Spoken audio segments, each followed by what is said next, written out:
11장 38절에서 40절. 히브리서 11장 38절에서 40절 세 구절의 말씀입니다.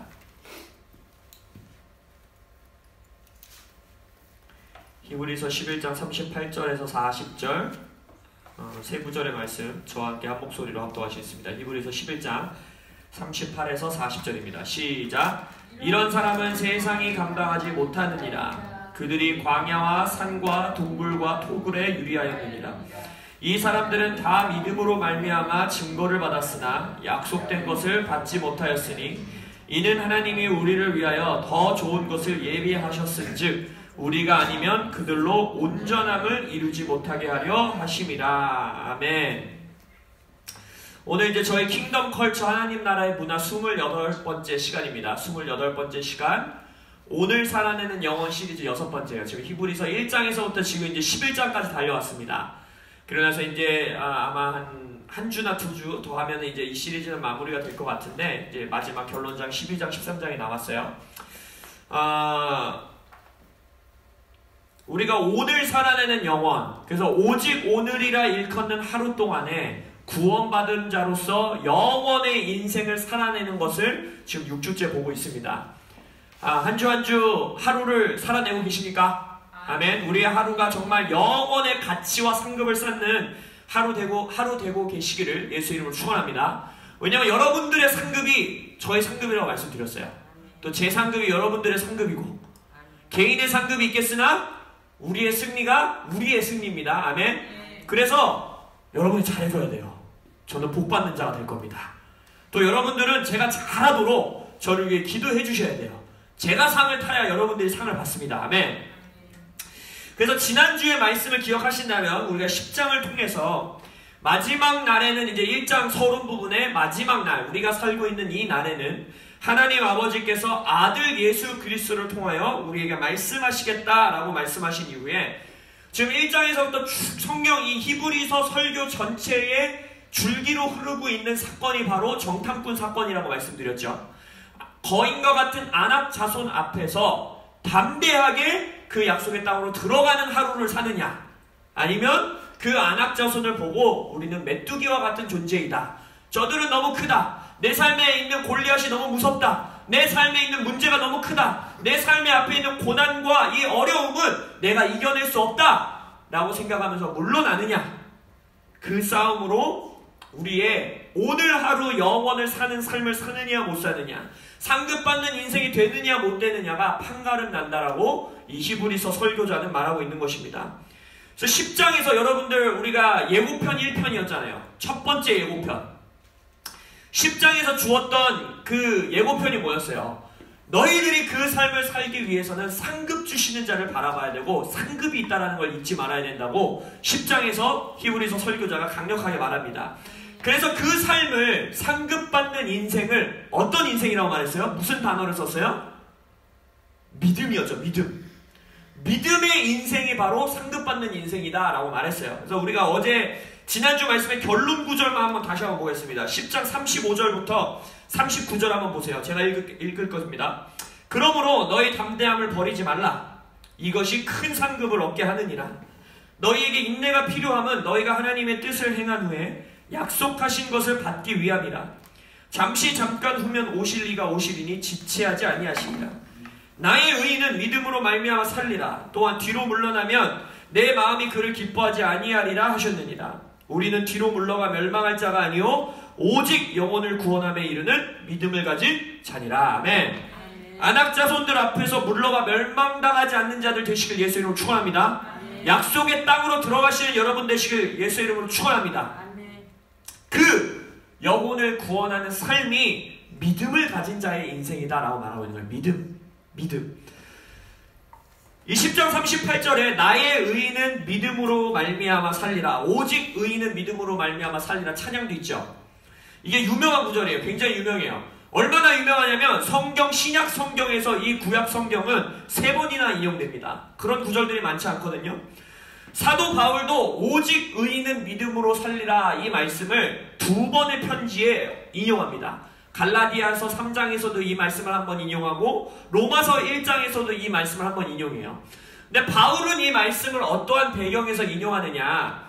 오직 믿음으로 살리라에 맞춰요. 그래서 너희들의 행위, 너희들이 한 거, 안 한 거, 율법이 아니라 이제 믿음으로 너희들은 구원받은 거다라는 자신의 신학적인 논쟁의 뒷받침의 구절로 이 구약 구절을 씁니다. 근데 히브리서 기자는 이 역사적 배경까지도 가지고 와서 인용을 해요. 왜냐하면 이 말씀이 하박국 2장에 나오는 말씀이에요. 근데 하박국 선지자가 이 예언을 이렇게 선포했었던 시절이 어떤 시절이냐면 그때 당시는 아수르 제국이 이 중동 지역을 통치하고 있던 시절이었는데 바벨론이라는 신흥 제국이 막 일어나던 때예요. 그래서 이제 아수르의 역사와 영광은 점점 떨어지고 바벨론이라는 제국의 이 힘과 역사와 영광은 막 일어나면서 하박국은 말하는 거예요. 곧 이제 유다 민족도 너희 유다 지파도 멸망하는 날이 온다는 거예요. 그 바벨론 제국이 막 일어나면서 이제 너희들을 하나님이 저들을 통하여 심판하실 거야 라는 말을 던지면서 그때 하는 말이에요. 근데 그 안악자손과 같은 바벨론 거인 제국이 너희들에게 임할 때 믿음으로 그 시간을 인내하고 돌파하고 물러서지 않고 하나님 앞에 바로 있는 자는 어찌하겠다는 거예요? 살리라. 죽지 아니하리라 라고 말하는 거예요. 육체적인 죽음을 말하는 게 아니겠죠. 바벨론 제국이 와서 죽는 사람 많았겠죠. 그래야 육체적으로 죽으나 사나 그 시간을 바벨론이라는 큰 제국 앞에서 믿음으로 물러나지 않았던 자들은 내가 반드시 너희들을 살리겠다 라는 하나님의 약속이 주어지는 겁니다. 이 히브리서 설교가 주어질 때 청중들 상황 기억하세요? 제가 이 상황을 잊으시면 안 된다 그랬죠. 이 설교를 듣고 있는 지금 청중들은 예수를 구주로, 예수를 주로 영접하고 믿는다는 이유 하나 때문에 어떠한 상황 가운데 처했다고 그랬어요?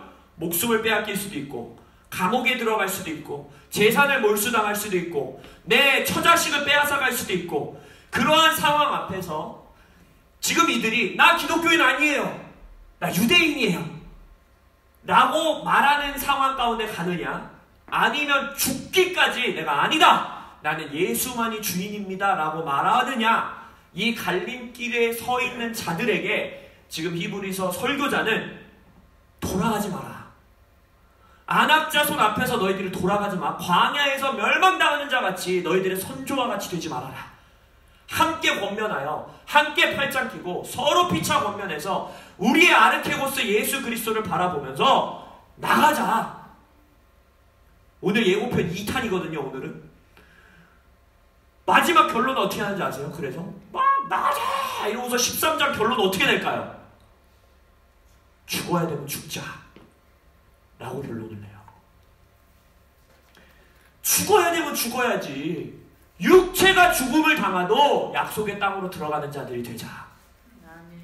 너희들의 믿음 때문에 가족 안에 고난이 있어도, 너희들의 믿음 신앙생활 때문에 재정적인 어려움이 생겨도, 아니면 너희들이 예수 믿는다는 이유 때문에 맞닥뜨리지 않아도 될 것 같은, 내가 신앙생활 안 하면 굳이 이런 씨름까지 해야 되나 하지 않아도 될 것 같은 씨름 앞에서 물러나지 말라는 거예요. 그러면 어찌 하겠다고? 살리라. 우리는 약속의 땅으로 들어가리라. 그래서 그것을 히브리서 기자는 지금 믿음을 가진 자, 믿음이라는 단어로 우리에게 선포하고 있는 것입니다. 그래서 오늘 히브리서 11장을 통해서 우리가 살펴볼 건 그거예요. 그럼 그 믿음의 삶은 어떤 삶이냐? 상급받는 인생이 믿음의 인생이라 했는데 믿음은 뭐고 믿음을 가진 자들의 인생은 뭐냐? 이거를 히브리서 11장을 통해서 우리가 바라볼 것입니다. 바로 들어가 보겠습니다. 히브리서 11장 1절을 한번 보세요. 믿음은 바라는 것들의 실상이요. 너무 유명한 구절이에요. 믿음의 정의 구절. 믿음을 바라는 것들의 실상이요, 보이지 않는 것들의 증거니 선진들이 이로써 증거를 얻었느니라. 아멘. 믿음이라는 주제 자체가 너무 방대해서 오늘 1시간만에 이걸 다 할 수 없겠죠. 자, 앞으로 우리가 말씀을 전할 때 믿음 시리즈를 통해서 또 여러분들과 나누는 시간을 가지면 좋겠는데, 오늘 딱 이 설교 메시지를 통해서 여러분들이 기억해야 될 거, 기억하기를 원하는 건 두 가지입니다. 첫 번째는 믿음은 지적인 동의함, 아니면 자기 암시, 믿어야 돼, 무슨 막 긍정의 마인드, 뭐 그런 거를 통해서 어떠한 막 뭔가를 이루어내는 영적인 에너지, 이런 게 아니라는 거예요. 믿음은 철저하게 관계적 용어입니다. 실제로 존재하는 어떠한 person, 어떠한 인격체, 그게 누구겠어요? 예수님과 내가 나누는 철저한 관계적 용어가 바로 믿음입니다. 그거를 기억하세요. 우리가 이제 계속 볼 거예요. 두 번째는 내가 주관적으로 가지고 있는, 나와 예수님 사이에 나 이런 관계야 라고 내 주관적으로 가지고 있는 이 믿음은, 그게 진정한 믿음이라면 실제적이고 구체적이고 객관적인 믿음으로 드러나야 된다는 거예요. 첫 번째, 믿음은 관계적 용어이다. 두 번째, 나의 주관적 믿음은 객관적 믿음으로 드러나야 한다. 이게 무슨 말이냐? 믿음은 바라는 것들의 실상이요 보이지 않는 것들의 증거니라고 말했어요. 이 실상이라는 단어가 되게 재밌는 단어예요. 휘포스타시스라는 헬라어 용어인데 이게 히브리서에서만 3번 기록됩니다. 1장에서 예수님이 하나님의 영광의 광채시오 그 본체의 형상이라, 그 본체, 하나님의 본체, 하나님의 하나님 되심이 휘포스타시스고, 3장에서는 우리가 시작할 때에 확신한 것, 구원받았을 때 너희들이 확신한 것, 그게 뭐예요? 예수 그리스도죠. 예수의 복음, 그게 또 휘포스타시스고, 믿음은 바라는 것들의 실상이요, 그 실상이라는 단어가 또 동일하게 휘포스타시스예요. 지금 이건 뭘 말하는 거예요? 믿음은 존재가 있다라는 거예요. 뭔가 공중에 떠다니는 에너지 같고 영적인 기류 같은 것을 막 눈에 그려지지도 않고 머릿속에 그려지지도 않는데 내가 그냥 막 신념적으로 임해야 돼, 붙잡아야 돼 해서 붙잡는 존재가 아니라, 믿음은 믿음의 대상이 있다는 거예요. 아주 구체적이에요. 하나님의 본체, 하나님, 내가 확신한 것, 내가 뭘 믿고 구원받았느냐, 붙잡을 수 있는 것, 그리고 바라는 것의 실상, 내가 뭘 바라는지 그 믿음의 대상이 명확하게 있다는 거예요. 근데 이 믿음의 대상이 어떠한 신학적 전제, 예를 들어서 원리적으로 내가 A, B, C, D 하면 1, 2, 3가 나올 거야, 아니면 내가 이거 하면 저거 하게 돼 라는 이런 지적 동의가 아니라, 이 믿음을 앞으로 보겠지만 이 믿음이라는 단어 자체는 오로지 철저하게 person이신 예수의 존재와 나 사이와의 관계 안에서 터져나오는 믿음을 말하는 겁니다. 관계가 없는 자는 믿음을 가질 수가 없는 거예요. 원리로 믿음을 만들려는 것은 있을 수가 없는 일인 겁니다. 그래서 믿음을 정의하자면, 성경적으로 정의하자면, 하나님과의 나와의 관계 안에서 경험되어진 신뢰와 사랑으로 인해서 그 관계 안에서 나의 충성과 지조와 절개와 인내를 감당하는 것, 그것이 믿음이에요. 믿음은 뭘 이루어내는 힘, 뭔가를 만들어내는 에너지가 아니라 나와 하나님 관계 안에서 내가 경험한, 이 관계 안에서 경험한 어떠한 것 때문에, 이게 휘포스타시스예요. 이 경험한 실체 때문에 나의 오늘의 하루의 삶 가운데, 나의 신앙의 여정 가운데에 하나님을 향해 충성을 지키는 것이고, 지조를 지키는 것이고, 절개를 지키는 것이고, 인내하는 것, 이것이 믿음이라는 거예요. 아까 믿음의 주관성과 객관성에 대해서 봤습니다. 보이지 않는 것의 실상이요, 이 실상이 보인다는 거예요, 안 보인다는 거예요? 안 보인다는 거죠. 보이지 않는 것의 실상이라는 거잖아요. 실상이 존재하는데 아주 구체적인 대상이 있는데 보인다는 거야, 안 보인다는 거예요? 지금 우리 눈에 안 보인다는 거예요. 이건 믿음의 주관성을 말하는 거예요. 나 하나님 믿어, 하나님이 실제한다는 거 믿어, 나와 하나님의 관계가 사랑의 관계야 라는 거 보여주실 수 있으세요? 못 보여주죠. 나의 믿음은 주관적인 거예요. 근데 또 하나님은 아이러니하게 이게 보여진다고 말해요. 그게 무슨 말이냐? 2절을 한번 보세요. 선진들이 이로써 증거를 얻었느니라. 이게 한글 언어는, 한국어라는 언어 자체는 수동태를 표현하기에 아주 적합하지 않은 단어입니다. 우리나라 언어에는 수동태가 그렇게 발달된 언어가 아니에요. 근데 여러분들이 헬라어와 영어로 보면 이거는 주어가 없는 수동태로 쓰여집니다. 이게 히브리적 표현인데, 헬라어적 표현인데 뭐냐? 하나님, 신이 무언가를 인간에게 했거나 신이 행한 일은 수동태로 표현하고 누가 그렇게 행했다는 단어를 뽑아버려요. 그러니까 이게 무슨 말이냐면 선진들에게 저들은 믿음이 있는 자라고 하나님이 증거하셨다라는 문장이에요. 그러니까 무슨 말이냐? 나의 주관적인 믿음이 내 안에 있고 내 마음속에 있고 내 영 안에 있고 나의 인생 가운데 있는데 그것이 어떻게인지 모르겠지만 이 땅 가운데 드러난다는 거예요. 그래서 하나님이 그걸 보고 저자는 믿음을 가진 자다라고 증거해 주신다는 거예요. 세상 사람들과 그 믿음을 가진 존재와 또 하나님 스스로가 이 자는 내 앞에서 믿음을 가진 자다라고 객관적으로 증거를 해주신다는 겁니다. 저 뭔가 좀 어려운 말 같은데 이제 뒤에 보면 더 쉽게 표현돼요, 이게. 그러니까 나의 믿음의 주관성은 철저하게 하나님과 나의 관계예요. 그 하나님과 나 사이에 있는 이 관계의 믿음이 객관적으로 드러나야 된다는 거예요. 근데 그걸 드러났을 때 하나님 스스로가 증거해 주신다는 거예요. 이 자는 믿음을 가진 자다. 이게 무슨 말이냐? 히브리서 11장을 쭉 보면요. 이로써 그는 증거를 얻었느니라. 아벨은 의로운 자라 하시는 증거를 얻었느니라. 하나님이 그의 예물에 대하여 증언하시더라. 에녹은 하나님을 기쁘게 하시는 자라 증거를 받았느니라. 에녹, 아벨, 아브라함 이 뒤에 나오는 모든 신앙의 선배들에게 하나님이 저자는 믿음을 가진 자다 라고 증거를 해주셨다는 거예요. 근데 그 증거가 뭐냐면 바로 이 땅 가운데 드러나야 하는 구체적이고 실제적이고 객관적인 믿음을 가진 자의 인생이 있다는 거예요. 그걸 우리는 지금 히브리서를 통해 뭘 배우고 있는 거예요? 그 인생이 무슨 인생이라는 거예요? 믿음의 인생이라는 건데 그게 뭐예요? 다시 쉽게 우리가 계속 표현하는 게 뭐예요? 오직 오늘이라 일컫는 동안의 삶이라는 거예요. 영원을 살아내는 삶. 다시 정리하자면 믿음은 보이지 않는 어떠한 존재, 예수님이죠. 예수님에 대한 나의 주관적 신뢰와 사랑의 관계가 바탕이 되어 그 믿음이 증거로 드러나는 것입니다. 근데 이 증거는 바로 이 예수님과 나 사이의 관계성 안에서만 나타날 수 있다는 것입니다. 헷갈리시죠? 무슨 말인지 이제 뒤에 보면 더 쉽게 풀어집니다. 한번 11장 6절을 한번 보세요. 믿음이 없이는 하나님을 기쁘시게 하지 못하나니 하나님께 나아가는 자는 반드시 그가 계신 것과 또한 그가 자기를 찾는 자들에게 상 주신 이심을 믿어야 할지니라. 아멘. 이 문장을 보면 아시게 되죠? 믿음의 목적 자체가 뭔가를 이뤄나는 게 아니라는 거예요. 믿음의 목적이 뭐예요 지금?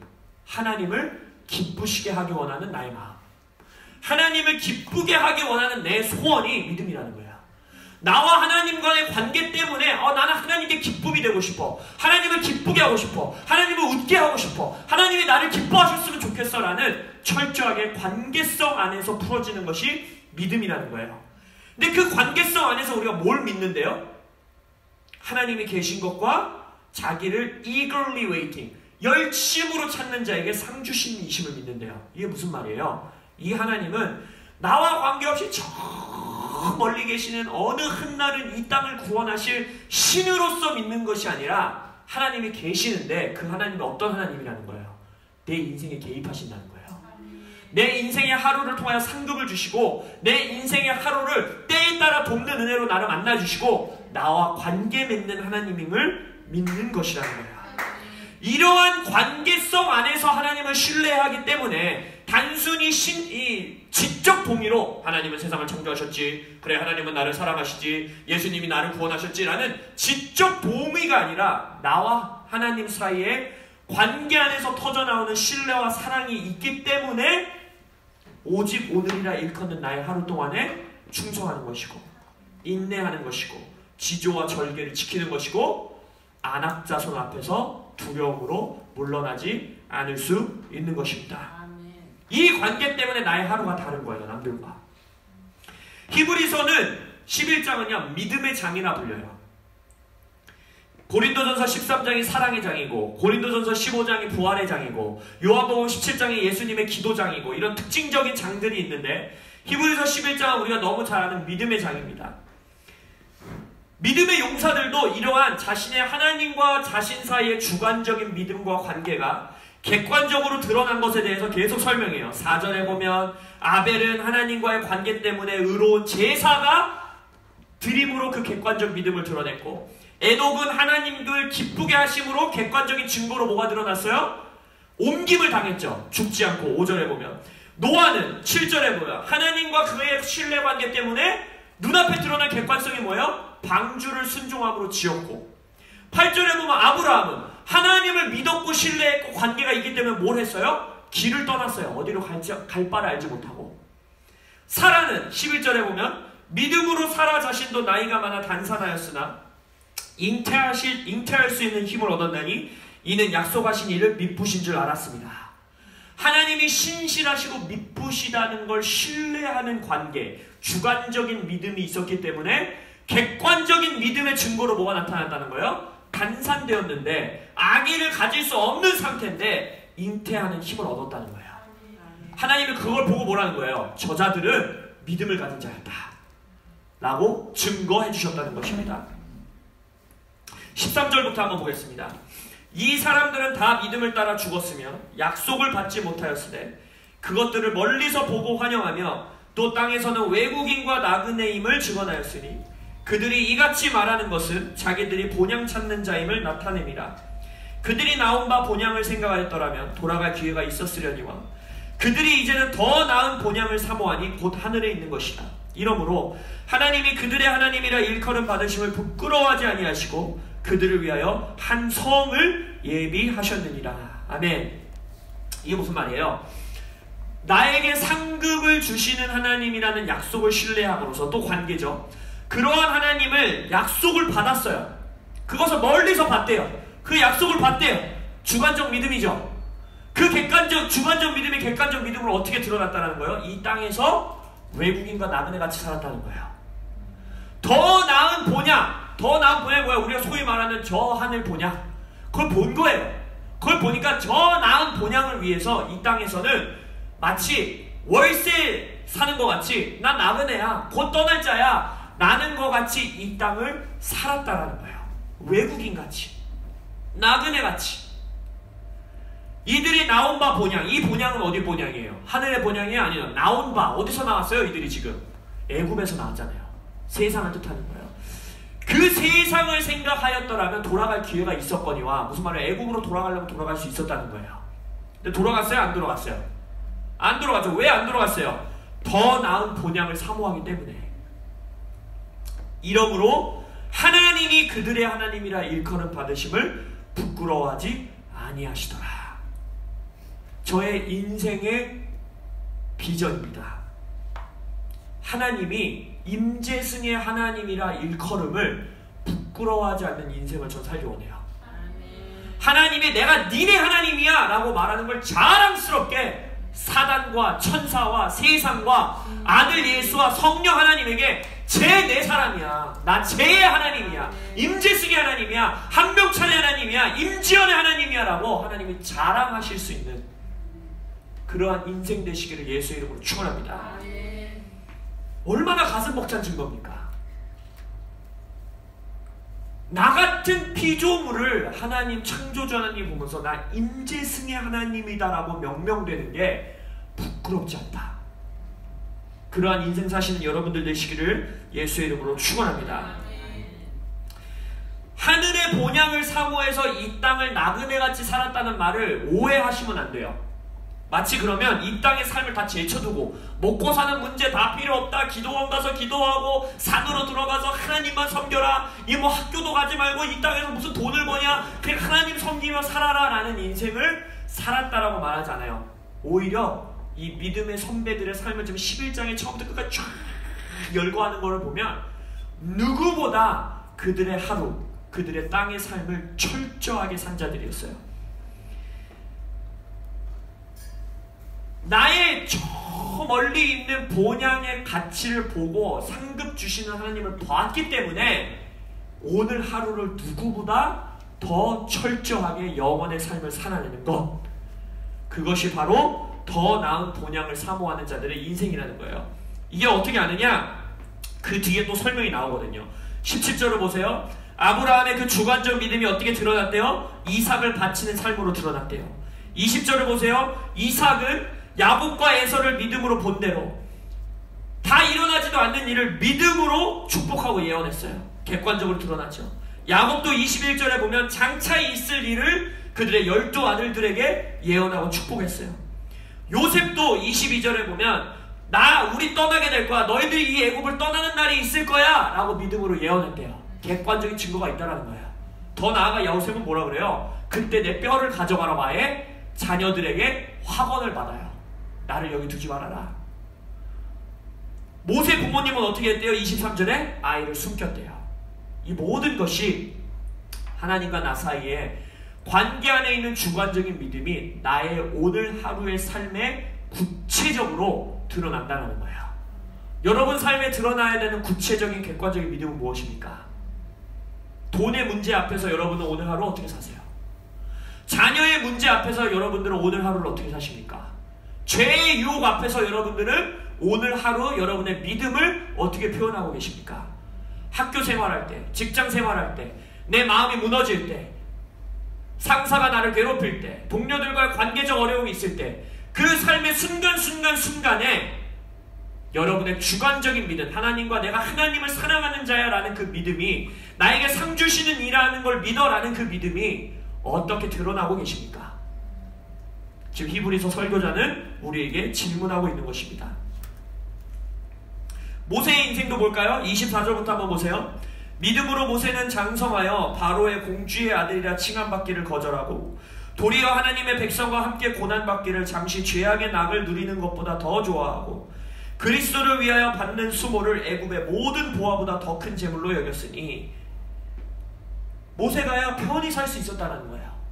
그때 당시 세계 최강 제국의 왕자로서 살면서 편히 살 수 있는 그런 모든 걸 거절하고 백성과 함께 고난받는 것을 자처하고, 자처하는 수준뿐만 아니라 더 좋아하고,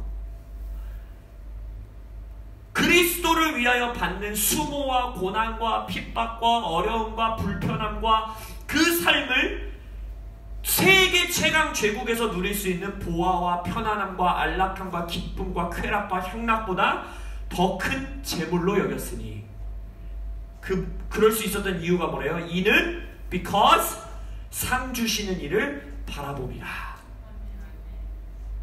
상 주시는 이와의 관계가 모세는 있었다는 거예요. 그 관계 안에서의 믿음이 있었다는 거예요. 히브리서 기자는, 히브리서 설교자는 계속해서 우리에게 누구를 지금 드러내주고 있었어요? 앞에 누구를 영화롭게 우리에게 계속 묘사했어요? 우리 아르케고스, 예수님을 봐. 예수님이 상급 주셔. 예수님이 때에 따라 돕는 은혜를 주셔. 예수님이 길을 여셨어. 예수님이 너의 휘장을 찢었어. 예수님이 먼저 아르케고스 선두주자로 앞서가셨어. 예수님이 길을 내주셨어. 예수님, 예수님, 예수님. 우리에게 계속 예수님을 바라보도록 예수님을 전면에 내세웠죠. 그걸 더 나가 뭐라 그래요? 서로 권면하라고 그러잖아요. 예수님 안 보고 딴 데 보려고 하면 예수님 보게 해. 팔짱 껴. 예수님과 따라가자고 힘줘. 서로 매일 피차 권면해 라고 말하고 있어요. 그것을 본 자는, 상 주시는 일을 본 자는, 마태복음 6장의 온몸을 밝히는 성한 눈을 본 자는, 그 자는 이 객관적인 믿음의 인생을 살 수 있어 라고 지금 설교자는 말하고 있는 것입니다. 그러한 인생이 어떤 인생인지 33절부터 너무너무 영광스럽게 쭉 묘사해요. 그들은, 바로 이러한 믿음을 가진 자들은 믿음으로 나라들을 이기기도 했고, 의를 행하기도 했고, 약속을 받기도 했고, 사자들의 입을 막기도 했고, 이게 누구예요? 다니엘 얘기잖아요. 불의 세력을 멸하기도 했고, 칼날을 피하기도 했고, 연약한 가운데서 강하게 되기도 했고, 전쟁에서 용감하게 싸우기도 했고, 이방 나라들의 견고한 진을 파쇄하기도 했고, 여자들은 자기의 죽은 자들을 부활로 받아들이기도 했고, 어떤 이들은 더 좋은 부활을 얻고자 심한 고문을 받되 고차에 풀려나기를 원하지 아니했고, 조롱과 책짓질과 결박과 옥에 갇히는 시련도 기쁘게 받고, 돌로 치는 것과 톱으로 켜는 것과, 이 순교자들의 모습을 보세요. 돌에 맞아 죽고, 생살을 톱으로 잘라서 죽고, 칼에 죽고, 양과 염소의 가죽을 입고 유리하는 게 이게 뭔지 아세요? 그때 당시에 줄인 사자들이나 동물, 야수, 맹수들이 있는 곳 가운데 이 성도들을 던진 다음에, 여러분 그거 아세요? 맹수들도 함부로 인간을 쉽게 먹지는 못해요. 동물들도 두려워하기 때문에. 그래서 그것을 쉽게 해주기 위해서 어떻게 했을까요? 동물 가죽을 그 사람들 위에 입히는 거예요. 그래서 맹수들이 그 자들을 쉽게 잡아먹을 수 있게, 더 잔인하게 찢어 죽일 수 있게, 그러한 삶을 살고, 유리하여 궁핍과 환난과 학대를 받았으니. 뭔가 거창해 보이죠? 너무 무서워 보이고. 근데 믿음을 가진 자들은 이러한 인생을 산다는 거예요. 오늘 하루의 인생 가운데 이러한 인생을 살 수 있다는 거예요. 여기에 우리의 이름이 기록되기를 예수 이름으로 축원합니다. 임진화는 재정의 어려움 앞에서 믿음으로 그 시간을 돌파하였으니 아멘. 한진석은 학교 안에 들어가 그 안에서 죄의 유혹과 세상의 유혹 가운데에 믿음의 용사로 굳건히 섰으니 아멘. 박지웅은 그의 인생 가운데에 비전과 꿈을 가지고 하나님 앞에서 바로 섰으니 그것이 다 믿음 때문이라. 하나님의 저자는 믿음 가진 자라 증거를 주셨느니라. 이러한 이름이 기록되어지는 여러분들 되시기를 예수 이름으로 축원합니다. 내 눈앞에 안악자손 앞에서 벗어나지 않는 것, 두려움으로 물러나지 않는 것, 그것이 바로 이 믿음의 삶이라고 말하는 것입니다. 오늘 본문 말씀을 이제 쭉 볼까요? 결론, 11장의 결론과 같은 구절인데 12장을 준비하는 말씀이거든요. 여기에 어마어마한 구절이 하나 나옵니다. 38절을 보시면 이런 사람은 세상이 감당하지 못하느니라. 세상이 감당하지 못하는 사람. 이 히브리서 공부를 하면서요, 저에게 팍팍팍 꽂힌 구절 3가지가 있어요. 지금 2구절이 여기 11장에 있는데 3구절 중에 나머지 3번째 구절이 이제 13장에 나와요. 근데 11장의 첫 번째 그거, 하나님은 이들의 하나님이라 일컬음을 부끄러워하지 아니하시더라. 하나님이 제승이야 하나님이라 다른 사람들에게 불리는 걸, 다른 세상 사람들이 야 임재승이 하나님이네 라고 말하는 걸 부끄러워하지 아니하시고 기뻐하시더라. 전 그런 인생을 살기 원해요. 두 번째는 세상이 나를 감당할 수 없는 자가 되길 원해요. 이 한글이요, 이 번역만큼은 한글 성경이 너무 멋있게 해놨어요. 세상이 감당하지 못하는 자. 근데 헬라어 본문을 그냥 문자 그대로 그냥 쭉 번역하면은 이걸 어떻게 번역하냐면요, 그들에게 이제 이 앞에 설명한 믿음의 사람들에게는 세상이란 언제나 가치가 없었더라라고 말해요. 근데 그거를 이 우리 한글 성경에 너무 멋있게 번역했어. 세상이 이 사람들을 감당할 수 없었다라는 거예요. 그게 무슨 말이냐면, 세상이 아무리 세상의 가치를 얘네들 앞에 두고 유혹을 해도, 뭐라 그랬어요? 아까 모세에게는 애굽의 보화였고 이런 세상의 것들로 이들을 아무리 유혹해도 그들에게 이 세상은 가치가 없다는 거예요. 더 나은 본향을 이미 받기 때문에, 나에게 상급 주신 하나님과의 관계가 이미 있기 때문에 니네가 나한테 뭘 줘봐라. 그러니까 뭐라는 거예요? 하나님의 영광과 하나님이 내게 주시는 상급에 완전히 사로잡힌 거예요. 미쳐버린 거예요. 그냥 시쳇말로 말하자면 눈 아래 돌아가 버린 거예요. 나 이거 아니면 안 돼 라는 인생을 살다 보니까, 더 정확하게 표현하자면 상급, 그 상급을 주시는 하나님과의 관계 안에서 사로잡혀 버렸기 때문에, 그 하나님을 기쁘시게 하기 위하여, 믿음이 아까 뭐랬어요? 믿음이 없이는 하나님을 기쁘게 할 수 없나니, 내가 하나님을 사랑해서 기쁘게 하기 위하여서 그들에게는 이 세상이 언제나 가치가 없더라. 아멘. 땅의 평안, 땅의 가치. 마태복음 6장에서 뭐라고 그랬어요? 땅에 쌓는 상급, 먹는 거, 마시는 거, 입는 거, 이것들이 우리를 사로잡지 못한다는 거예요. 그래서 한글 성경에서 그걸 어떻게 표현한 거예요? 그래서 이 세상이, 이런 사람들은 너무 커서 그들을 삼킬 수가 없었다는 거예요. 세상의 보화로, 세상의 안락으로, 세상의 쾌락으로, 세상의 죄의 유혹으로, 재정으로, 관계로, 야망으로, 어떤 것으로라도 이들을 삼켜버릴 수가 없었다는 거예요. 그래서 뭐라 그래요? 이런 사람은 세상이 감당하지 못하더라. 여러분 가슴을 뛰셔야 돼요. 이 구절에 하나님이 나의 하나님이라 일컬음을 부끄러워하지 않는 인생 사는 것, 세상이 나를 삼켜버릴 수 없는 인생, 이것이 여러분들의 가슴을 뛰게 하시길 예수 이름으로 축원합니다. 이러한 자들은 39절을 계속 보세요. 이러한 자들, 세상도 삼켜버릴 수 없는 이러한 자들은 다 믿음으로 말미암아 이 믿음 때문에 증거를 받았대요. 그 증거가 뭐예요? 하나님이 얘네는 증거, 믿음 있는 자라고 증거했다 그랬잖아요. 믿음 있는 자에게 근데 뭘 주신다 그랬어요? 상급 준다 그랬잖아요. 근데 뭐라 그래요? 그 증거를 받았대요. 너는 상 받을 자야. 너 믿음 있는 자야. 내가 너의 하나님이라 일컬음을 부끄럽게 여기지 않아 라고 하나님이 증거를 해주셨는데 뭘 아직 못 받았대요? 약속된 것을 받지 못했대요. 그 믿음으로 인해서 약속된 게 뭐예요? 상급이잖아요. 아직 상급을 못 받은 거예요. 40절에 설명을 해요. 왜 못 받았는지. 이는 하나님이 우리를 위하여 더 좋은 것을 예비하셨은지. 여기서 우리가 누구예요? 우리예요. 마지막 날에는 1장에 나왔죠. 서론 부분에. 마지막 날 예수님의 다시 오시는 길을 준비하며 살아가는 우리를 위해서 더 좋은 것을 예비했대요. 그래서 우리가 아니면 그들로 온전함을 이루지 못하게 하려 함이라. 여기서 그들이 누구예요? 여기서 누구 기록했어요?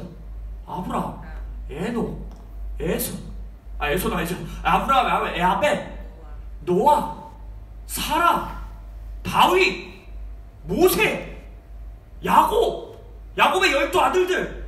그리고 여기서 그럼 뭐라고 하는지 아세요? 기생 라합.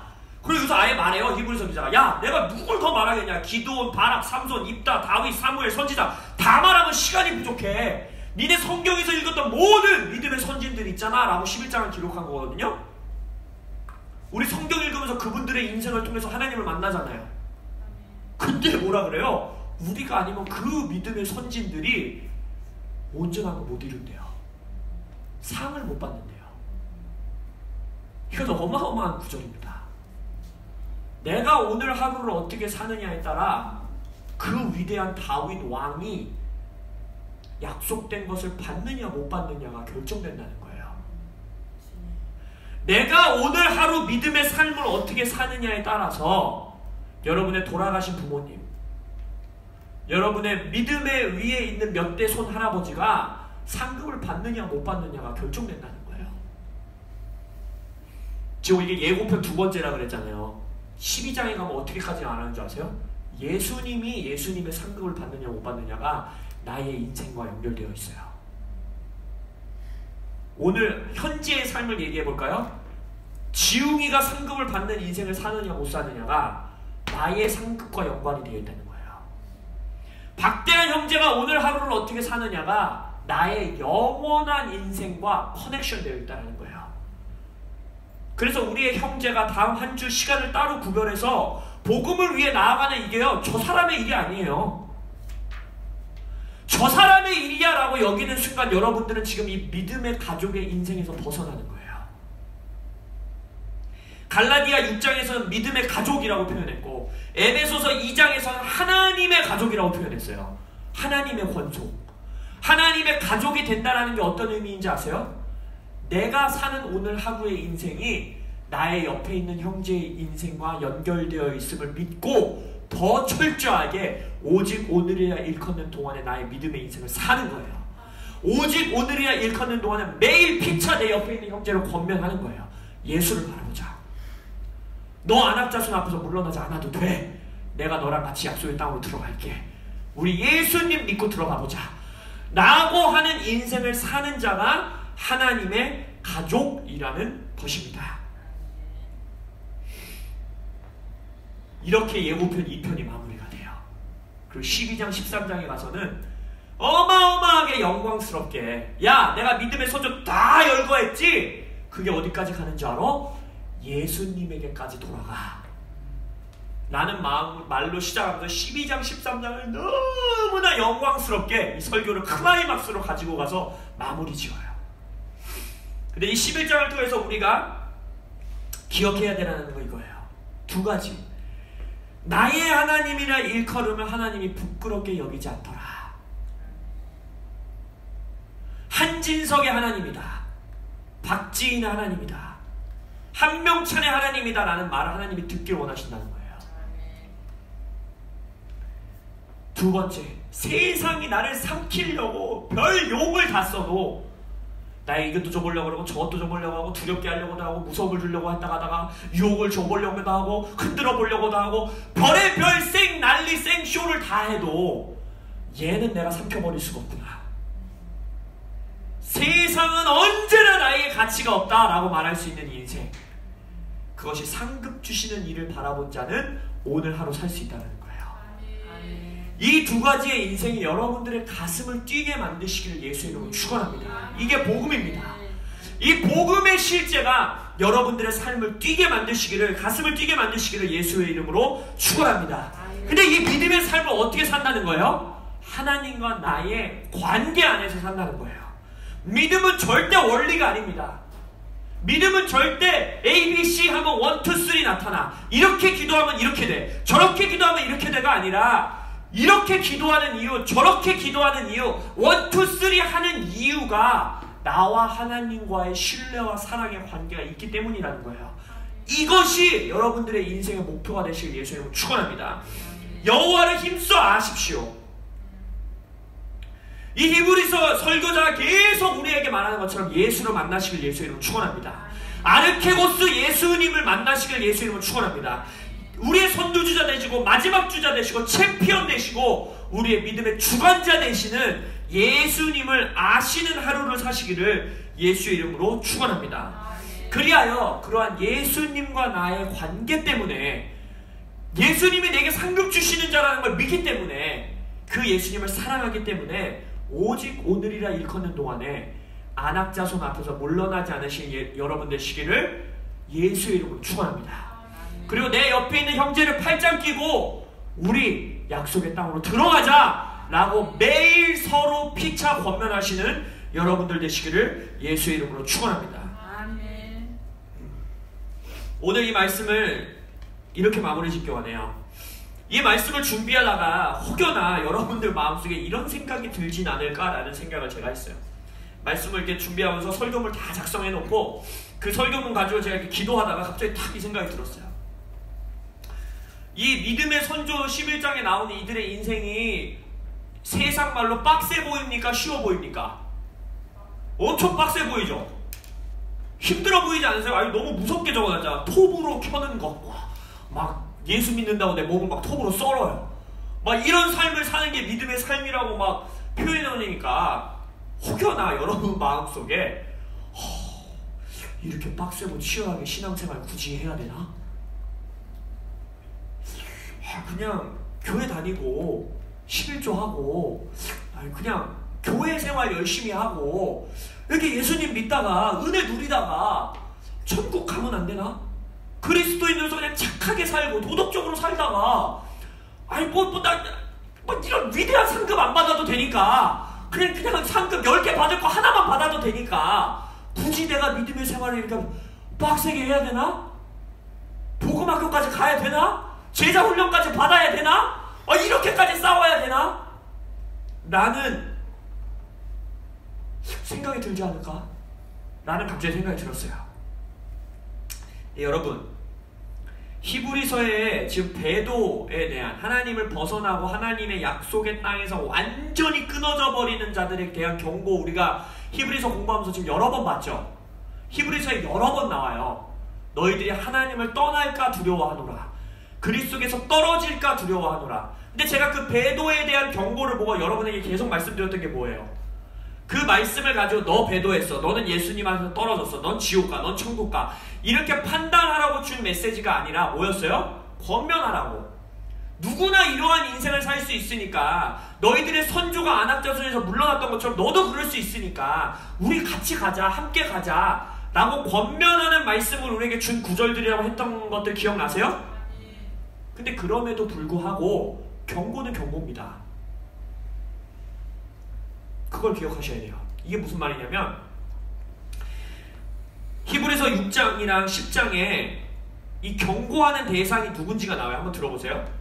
한번 빛을 받고 하늘의 은사를 맛보고 성령에 참여한 바 되고 하나님의 선한 말씀과 내세의 능력을 맛보았다. 어마어마한 신앙의 거인인 것 같습니까? 아닌 것 같습니까? 우리가 바라는 신앙인의 모습이죠. 하나님의 구원의 빛을 받아서 은사가 나타나고 치유가 나타나고 예언하고 축사하고 죽은 자 살리고 성령에 참여한 받아서 성령으로 충만하고 하나님의 선한 말씀을 맛보아서 말씀을 선포하고 말씀을 살아내고 내세의 능력을 맛보고 부활을 믿고 천국 갈 걸 믿고 그러한 자들이 어떻게 됐대요? 다음 구절에 그러한 능력을 맛보고도 타락한 자들은 다시 새롭게 하여 회개할 수 없나니. 10장에서 어떻게 말하는 줄 아세요? 전날에 너희가 빛을 받은 후에 고난의 큰 싸움을 견디어낸 것을 생각하라. 비방과 환난과 사람에게 구경거리가 되고 혹은 그런 구경거리가 된 자들과 사귀는 자가 되고 너희가 갇힌 사람을 동정하고 소유를 빼앗기는 것도 기쁘게 여기고 영구한 구원이 있음을 믿고 이러한 인생 살고 싶으시죠? 지금 이 히브리서 청중들이 그러한 자들이었다는 거예요. 근데 이들에게 지금 뭐라 그래요? 그러나 이러한 너희 중에 믿지 아니하는 악한 마음을 품고 살아계신 하나님에게서 떨어질까 조심하라. 무슨 말이에요? 여러분, 믿음의 삶에는요 적당한 믿음이 있을 수가 없다는 거예요. 그건 믿음의 삶에 존재하지 않는다는 거예요.